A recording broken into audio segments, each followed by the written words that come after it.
आज हम अपना लेसन शुरू करेंगे यूरोप में राष्ट्रवाद का उदय। तो राष्ट्रवाद क्या होता है?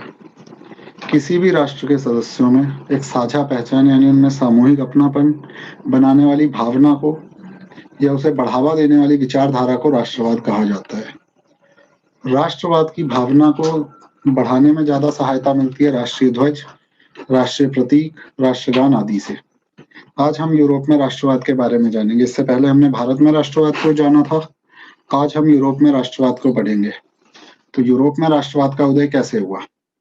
19वीं सदी के मध्य से पहले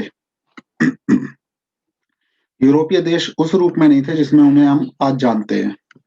यूरोप के विभिन्न क्षेत्रों में अलग अलग क्षेत्र में अलग अलग प्रकार के वंशानुगत साम्राज्यों का राज होता था। वहां कई तरह के साम्राज्य शासन करते थे। ये सभी शासक जो थे वो राजतंत्रीय शासक थे जिन्हें अपनी प्रजा पे पूरा नियंत्रण होता था। उस काल में तकनीक में कई ऐसे बदलाव आए जिनके कारण समाज में आए बदलावों ने राष्ट्रवाद की भावना को जन्म दिया।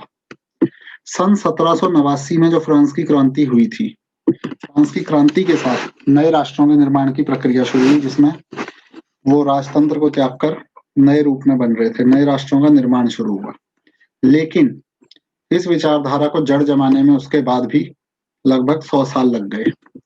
इसकी परिणति के रूप में यानी इसके परिणाम के रूप में फ्रांस जो है वो एक प्रजातांत्रिक देश बना। फ्रांस का गठन एक प्रजातांत्रिक देश या लोकतांत्रिक देश के रूप में हुआ। यही सिलसिला यूरोप के अन्य देशों में भी चला इसके बाद।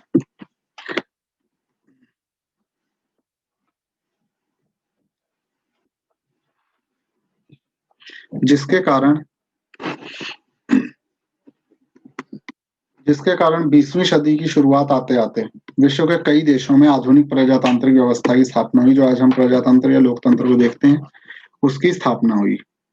तो फ्रांसीसी क्रांति से सबसे पहले इसकी अभिव्यक्ति हुई। हम फ्रांसीसी क्रांति को थोड़ा सा देखेंगे। राष्ट्रवाद की जो पहली अभिव्यक्ति थी उसमें सबसे बड़ा योगदान था फ्रांसीसी क्रांति का, जिसके कारण फ्रांस की राजनीति और संविधान में कई बदलाव आए। सन 1789 में सत्ता का स्थानांतरण राजतंत्र से होकर, राजतंत्र पहले था, उसके बाद अब सत्ता एक ऐसी संस्था के रूप में आ गई जिसका गठन नागरिकों द्वारा हुआ। उसके बाद ये माना जाने लगा कि फ्रांस के लोग ही आगे का भविष्य तय करेंगे कि उनका देश किस तरह आगे वृद्धि करेगा। अब राष्ट्रवाद की भावना की रचना किस तरह होती है? क्रांतिकारी लोगों में राष्ट्र की पहचान बनाने के लिए कई कदम उठाए गए। उनमें से कुछ कदम थे: एक पितृभूमि बनाई गई और उसके नागरिकों की भावना का प्रचार करना, जिससे एक ऐसे समाज की अवधारणा को बल मिले जिसमें लोगों को संविधान से समान अधिकार मिले, सभी लोगों को समान अधिकार प्राप्त हो। इसके अलावा जो भी राजसी प्रतीक थे या सत्ता के प्रतीक थे, उन्हें हटाकर एक नए फ्रांसीसी झंडे का इस्तेमाल किया गया, जो कि तिरंगा था। 3 रंग से बना हुआ झंडा था। एस्टेट जनरल को सक्रिय नागरिकों द्वारा चुना गया। जो वहां के नागरिक थे उनके द्वारा एस्टेट जनरल का चुनाव किया गया, एक सामूहिक सरकार का, जिसका नाम बदल दिया गया और उसका नाम अब नेशनल असेंबली कर दिया गया। पहले उसे एस्टेट जनरल कहा जाता था। इसी तरह राष्ट्र या देश के नाम पर नए गीत बनाए गए और शपथ ली गई। शहीदों को नमन किया गया। एक केंद्रीय प्रशासनिक व्यवस्था बनाई गई जिसमें सभी नागरिकों के लिए एक जैसे नियम बनाए गए। सभी नागरिकों के लिए एक ही प्रकार के नियमों की स्थापना की गई। इसके अलावा फ्रांस में जो कस्टम ड्यूटी थी, फ्रांस के अंदर कई तरह के टैक्स थे, उन्हें समाप्त किया गया।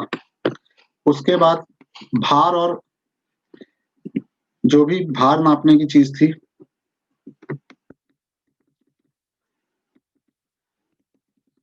भार और मापन के लिए एक पद्धति अपनाई गई, मानक पद्धति, जो पूरे फ्रांस में एक समान थी। इसके अलावा क्षेत्रीय भाषाओं को किनारे कर दिया गया और फ्रेंच भाषा को राष्ट्र की आम भाषा के रूप में बढ़ावा दिया गया, जिससे फ्रांसीसी भाषा को बढ़ावा मिला। इसके अलावा क्रांतिकारियों ने यह भी घोषणा की कि वह यूरोप के अन्य भागों से भी तानाशाही समाप्त करेंगे और वहां राष्ट्र की स्थापना करेंगे, जो फ्रांस के लोगों का मुख्य मिशन बनेगा। ये थी फ्रांसीसी क्रांति के द्वारा उदय हुए कुछ विचार। अब फ्रांस की इन विचारधाराओं का यूरोप के अन्य भागों पर क्या प्रभाव पड़ा? तो फ्रांस में होने वाली गतिविधियों से यूरोप के कई शहरों के लोग पूरी तरह प्रभावित हुए और वो जोश में आ चुके थे। इसके परिणाम स्वरूप शिक्षित मध्य वर्ग द्वारा जो शिक्षित वर्ग था, मध्य वर्ग, उसके लोगों और छात्रों द्वारा जैकोबिन क्लब बनाए गए, जहां पे वो इकट्ठे होते थे और आपस में चर्चा करते थे। उनकी इन गतिविधियों ने फ्रांस की सेना द्वारा अतिक्रमण का एक रास्ता साफ कर दिया। 1790 के दशक में फ्रांस की सेना ने हॉलैंड, बेल्जियम, स्विट्जरलैंड और इटली के एक बड़े भूभाग में घुसपैठ कर ली। इतने इलाकों तक वो अपने आप को फैला चुके थे। इस तरह से फ्रांस की सेना ने अन्य देशों में राष्ट्रवाद का प्रचार करने का काम शुरू किया। इस बीच एक नए सत्ता का उदय हुआ नेपोलियन के रूप में। अब नेपोलियन कौन था? नेपोलियन जो था वो 1804 से 1815 के बीच फ्रांस का बादशाह बना, वहां का शासक बना। नेपोलियन ने फ्रांस में प्रजातंत्र को समाप्त कर दिया और वहां फिर से राजतंत्र स्थापित किया, लेकिन उसने प्रशासन के क्षेत्र में कई नए बदलाव किए। उसने उस व्यवस्था को बेहतर बनाने की कोशिश की। 1804 का सिविल कोड हो, जिसे नेपोलियन कोड भी कहा जाता है, इसने जन्म के आधार पर मिलने वाली सुविधाओं को समाप्त कर दिया, जो कुछ लोगों को जन्म के आधार पर मिल जाती थी।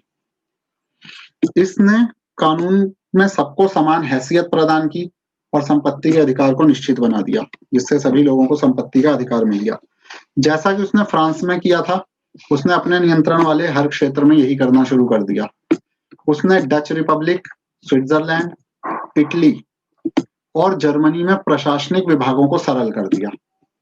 उसने सामंती व्यवस्था, जिसमें कुछ ही लोगों को बड़े अधिकार मिलते थे, उसे समाप्त कर दिया और किसानों को दास्ता और जागीर को अदा होने वाले शुल्कों या करों से मुक्त कर दिया। जो कर लिए जाते थे किसानों से, उसने उन सबसे उन्हें मुक्त कर दिया।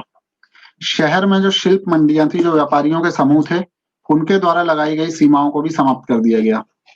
इसके अलावा यातायात और संचार के साधनों में भी सुधार हुए। अब क्योंकि ये जो नए सुधार आए, तो इस पे जनता की भी कुछ नई प्रतिक्रिया आई। इस नई आजादी का किसानों, कारीगरों और कामगारों ने जमकर स्वागत किया। उन्हें समझ आ गया था कि एक समान कानून जब लागू होंगे और मानक मापन पद्धति और एक ही मुद्रा होगी पूरे देश में, तो विभिन्न क्षेत्रों से सामान और मुद्रा के आदान प्रदान में बड़ी आसानी होने वाली थी। आसानी से वो लोग उन जगहों पर एक जगह से दूसरी जगह अपना व्यापार कर सकते थे या फसलों को बेच सकते थे। लेकिन जिन इलाकों पर फ्रांस ने कब्जा जमाया था, जो भी इलाके थे जिन पे फ्रांस ने कब्जा जमाया, वहां के लोगों की फ्रांसीसी शासन के बारे में मिलीजुली प्रतिक्रिया थी। शुरू में तो उन्होंने फ्रांस की सेना को आजादी के एक दूत के रूप में देखा, लेकिन जल्दी ही लोगों को समझ आ गया कि इस नई शासन व्यवस्था से राजनीतिक स्वतंत्रता की उम्मीद नहीं की जा सकती, यानी राजनीतिक रूप से उन्हें कोई स्वतंत्रता नहीं मिल सकती। नेपोलियन जो था, वो जितने भी प्रशासनिक सुधार लाया, उसकी तुलना में टैक्स में भारी बढ़ोतरी। एक तो टैक्स बहुत ज्यादा बढ़ा दिए गए, दूसरा फ्रांस में सेना में जबरदस्ती भर्ती की जाने लगी, जो लोगों को बहुत परेशान करने लगा। इस तरह से जो उनका शुरुआती जोश था, वो जल्दी ही विरोध में बदल गया। अब क्रांति से पहले क्या स्थिति थी? ये तो क्रांति के बाद की बात थी, लेकिन उससे पहले क्या था? 18वीं सदी के मध्यकाल में यूरोप में वैसे राष्ट्र या वैसे देश नहीं थे जैसे कि हम आज जानते हैं। आधुनिक जर्मनी, जो आज हम जर्मनी देखते हैं या इटली देखते हैं और स्विट्जरलैंड देखते हैं, वो कई सूबों, प्रांतों और साम्राज्यों में बटा हुआ था। हर शासक, जितने भी वहां के शासक थे, उनका अपना इलाका होता था। पूर्वी और मध्य यूरोप में शक्तिशाली राजाओं के अधीन विभिन्न प्रकार के लोग रहते थे। उन लोगों की कोई एक पहचान नहीं होती थी। वो सिर्फ अपने शासक के प्रति जो समर्पण प्रदर्शित करते थे, वही उनमें समानता को पुष्ट करता था, समानता के बारे में बताता था। अब राष्ट्रों के उदय के कारण और प्रक्रिया क्या थी? किस तरह राष्ट्रों का उदय हुआ? पहली चीज इसमें जो सबसे ज्यादा थी, वो थी अभिजात वर्ग। अभिजात वर्ग का जो प्रभाव था, उसके कारण ये चीजें बदलने लगी। जो उस महाद्वीप यानी यूरोपीय महाद्वीप में जमीन से संपन्न कुल, जो जमीन जिसके पास थी, कुलीन वर्ग जिसे कहा जाता था, उसके पास ही सामाजिक और राजनीतिक तौर पे प्रभावशाली होते थे वही लोग। उस वर्ग की जीवन शैली एक जैसी होती थी, चाहे वो किसी क्षेत्र में रह रहे हो, वो अपना जीवन एक ही तरीके से जीते थे। और यही जो जीवन शैली थी, जो एक तरीके से जीवन जीने का तरीका था, उन्हें खास धागे में पिरो के रखती थी। ग्रामीण इलाकों में उनकी जागीरें होती थी, यानी उनके कुछ इलाके होते थे शासन करने के लिए, और शहरी इलाकों में उनके आलीशान बंगले हुआ करते थे। अपनी एक खास पहचान बनाए रखने के लिए, क्योंकि वो अपनी खास पहचान बनाए रखना चाहते थे और कूटनीति बनाए रखना चाहते थे, तो वो सिर्फ पूरे फ्रांस में फ्रेंच भाषा वही बोलते थे, कुलीन वर्ग के लोग। उनके परिवारों ने संबंध बनाए रखने के लिए शादियां भी हुआ करती थी, आपस में वो संबंध बनाते थे शादी करके। लेकिन सत्ता से संपन्न ये अभिजात वर्ग जो था बहुत कम था, संख्या उसकी बहुत कम थी। जनसंख्या का ज्यादातर हिस्सा जो था वो किसानों से बना था, उसमें किसान शामिल थे। पश्चिम में ज्यादातर जमीन पे काश्तकार जो किराए पे खेती करते थे या फिर छोटे किसान जो थे वही खेती करते थे। दूसरी ओर जो पूर्वी यूरोप था और केंद्रीय यूरोप था, वहां बड़ी बड़ी जागीरें होती थी जहां सिर्फ दास काम करते थे, गुलाम काम करते थे, जहां पे सिर्फ दासों द्वारा काम। तो ये थी वहां की पुरानी व्यवस्था जिसके हिसाब से वहां सब चल रहा था। लेकिन अब धीरे धीरे जब व्यवस्थाएं बदली तो वहां एक नए वर्ग का उदय हुआ, मध्यम वर्ग का उदय। खासतौर पे पश्चिमी यूरोप और केंद्रीय यूरोप जो था उसके कुछ भागों में उद्योग धंधे बढ़ने लगे, काम बढ़ने लगा, जिससे नए शहरों का विकास हुआ। इससे बने पहली बार शहर, जिससे एक तो नया व्यावसायिक वर्ग बना, क्योंकि बाजार जो था, बाजार के लिए जो उत्पादन करना था, उसके कारण इस नए वर्ग का उदय हुआ था। इसके कारण समाज में नए समूह और नए वर्ग जन्मे। जिस नए सामाजिक वर्गों में एक वर्ग कामगारों का होता था जो काम करते थे और दूसरा वर्ग था मध्यम वर्ग। मध्यम वर्ग यानी जिसे हम आज मिडिल क्लास कहते हैं। तो मध्यम वर्ग का जो मुख्य हिस्सा थे उसका हिस्सा थे उद्योगपति, व्यवसायी और व्यापारी। ये उस मध्यम वर्ग का हिस्सा थे और इसी वर्ग ने सबसे पहले राष्ट्रीय भावना की, एकता की भावना को रूप प्रदान किया। राष्ट्रीय भावना जो थी, राष्ट्रवाद की भावना, इसी वर्ग के द्वारा उदय हुई। अब इसमें उदारवाद राष्ट्रवाद की भावना आई, उदार राष्ट्रवाद। 19वीं सदी के दौरान यूरोप में राष्ट्रवाद की भावना का उदारवाद की भावना से गहरा तालमेल था। नया मध्यम वर्ग जो था वो उदारवाद के रूप में देखता था व्यक्ति की स्वतंत्रता और समान अधिकार को। यानी अगर ये चीजें व्यक्ति को दे दी जाए तो उसे समान अच्छा मानते थे, उदारवादी दृष्टिकोण मानते थे। राजनीतिक दृष्टिकोण से देखा जाए, राजनीति की दृष्टि में देखा जाए, तो जो उदारवाद की भावना थी उससे जो आम सहमति बनी, उसी से शासन के सिद्धांतों को बल मिला। उदारवाद के कारण ही जो तानाशाही व्यवस्था थी अपना राज बनाए रखने की, और जो वंश से अधिकार मिल रहे थे पिछले पीढ़ी से, सिर्फ कुलीन वर्ग को जो अधिकार मिले थे वो समाप्त हो गए। इससे इन लोगों को एक संविधान की आवश्यकता महसूस हुई, साथ में एक ऐसी सरकार जो प्रतिनिधित्व के आधार पर हो, यानी जो लोगों द्वारा लोगों के प्रतिनिधियों द्वारा चुनी जाए। 19वीं सदी में उदारवादियों ने संपत्ति की अक्षुण्णता की बात को भी पक्के तौर पर रखना शुरू किया, मतलब उन्होंने संपत्ति को बनाए रखने में अपनी रुचि दिखाई। अब इसी चीज से शुरू होते हैं मताधिकार। पहली चीज आई मताधिकार। फ्रांस में अभी भी हर नागरिक को मताधिकार नहीं मिला हुआ था। केवल ऐसे ही पुरुषों को मताधिकार मिला था जिनके पास संपत्ति होती थी, वही सिर्फ वोट डाल सकते थे। जैकोबिन क्लबों में थोड़े समय के लिए हर वयस्क पुरुष को मताधिकार दिए गए थे, लेकिन जैसे ही नेपोलियन कोड लागू हुआ उसने पुरानी व्यवस्था लागू कर दी, जिससे सीमित लोगों को ही वोट देने का अधिकार मिला। नेपोलियन के शासनकाल में महिलाओं को नाबालिगों जैसा दर्जा दिया गया था, जिसके कारण वे अपने पति या पिता के नियंत्रण में होती थी। पूरी 19वीं सदी और 20वीं सदी में महिलाओं और संपत्ति विहीन पुरुषों के लिए मताधिकार नहीं था। उन्होंने अपना संघर्ष जारी रखा, वोट डालने का अधिकार मिले जिससे उन्हें। ये चीजें कुछ थी। उसके बाद आर्थिक क्षेत्र में आए उदारीकरण। ये तो थे मताधिकार की बात। दूसरा, आर्थिक क्षेत्र में भी कुछ बदलाव आए। नेपोलियन कोड की एक खास बात थी, आर्थिक रूप से जो उदारीकरण हुआ वो नेपोलियन कोड की एक बात, खास बात थी। मध्यम वर्ग जो अभी अभी नया बना था वो भी आर्थिक उदारीकरण के पक्ष में था। इसे समझने के लिए 19वीं सदी में पहले आधे हिस्से वाले ऐसे क्षेत्र का उदाहरण लेते हैं जहां जर्मन बोलने वाले लोग रहते थे। इस क्षेत्र में 39 प्रांत थे जो छोटी छोटी इकाइयों में बटे हुए थे जर्मन बोलने वाले इलाके में। हर इकाई जो थी वो अपनी अलग मुद्रा रखती थी, सबकी अपनी मुद्रा अलग थी और माप की भी अलग अलग प्रणाली थी 39 प्रांतों की।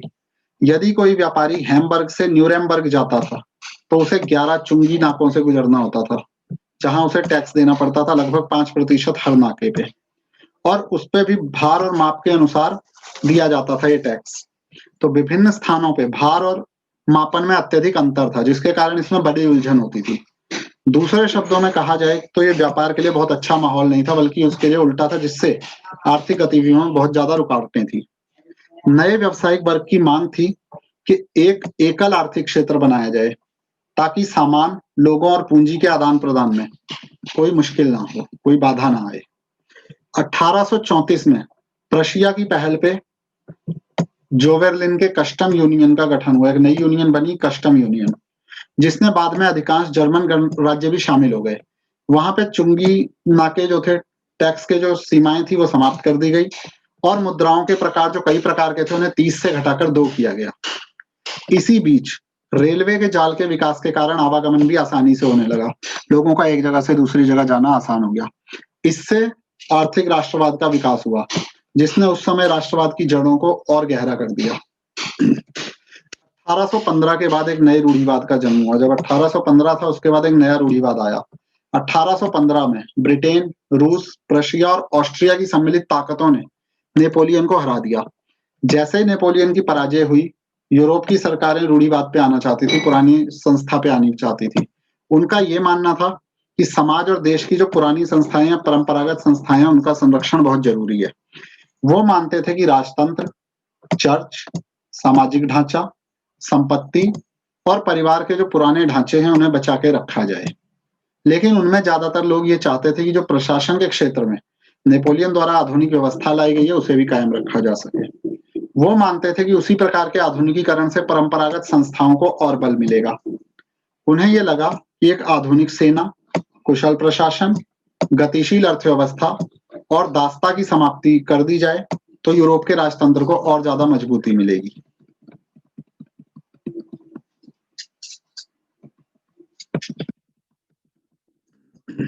इसके बाद एक नई संधि आई, वियना संधि। 1815 में ब्रिटेन, रूस, प्रशिया और ऑस्ट्रिया ने यूरोप की नई रूपरेखा तय करने के लिए वियना में एक मीटिंग की। इस मीटिंग की मेहमान नवाजी करनी थी वो ऑस्ट्रिया के चांसलर ड्यूक मैटरनिक पर था। ड्यूक मैटरनिक को इसका भार दिया गया और उसी मीटिंग में वियना संधि का एक रूप बनाया गया। इस संधि का मुख्य लक्ष्य ये था कि नेपोलियन काल में जो यूरोप में अधिकांश बदलाव आए हैं उन्हें बदल दिया जाए। इस संधि में कई कदम उठाए गए जिसमें कुछ निम्न कदम थे। पहला कदम, फ्रांसीसी क्रांति के दौरान बूर्बों वंश को सत्ता से हटा दिया गया था। जब फ्रांसीसी क्रांति हुई थी तो बूर्बों वंश को सत्ता से हटाया गया था, उसे फिर से नई सत्ता प्रदान कर दी गई। दूसरा, फ्रांस की सीमा पे कई राज्य बनाए गए और वो इसलिए बनाए गए थे ताकि फ्रांस अपना साम्राज्य न बढ़ा सके। जैसे उत्तर में नीदरलैंड का राज्य बना दिया गया, दक्षिण में पिडमोंट से जेनोवा को जोड़ा गया, प्रशिया को उत्तर पश्चिमी सीमा के पास कई महत्वपूर्ण इलाके दिए गए और ऑस्ट्रिया को उत्तरी इटली का कब्जा दे दिया गया इस संधि के बाद। इसके अलावा नेपोलियन ने 39 राज्यों का जो जर्मन संगठन बनाया था उसमें बदलाव नहीं किया गया। पूरब में रूस को पोलैंड के कुछ भाग दिए गए जबकि प्रशिया को एक नया भाग दे दिया गया। 1815 में जो रूढ़िवाद की शासन व्यवस्थाएं आई वो सब दोबारा से तानाशाही प्रवृत्ति की थी। वो किसी भी प्रकार की आलोचना या विरोध को बर्दाश्त नहीं कर सकते थे। उनमें से अधिकांश ने अखबारों, किताबों, नाटकों और गानों में व्यक्त होने वाली वस्तुओं पर कड़ा सेंसर कानून लगा दिया, उन पे प्रतिबंध लगा दिया कि वो अपनी मर्जी से कुछ नहीं छाप सकते।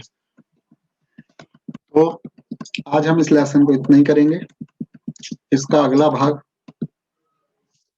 अगली बार। इसी पे आज हम इसे खत्म करते हैं, फिर इसके आगे की चर्चा को हम अगले क्लास में बढ़ाएंगे।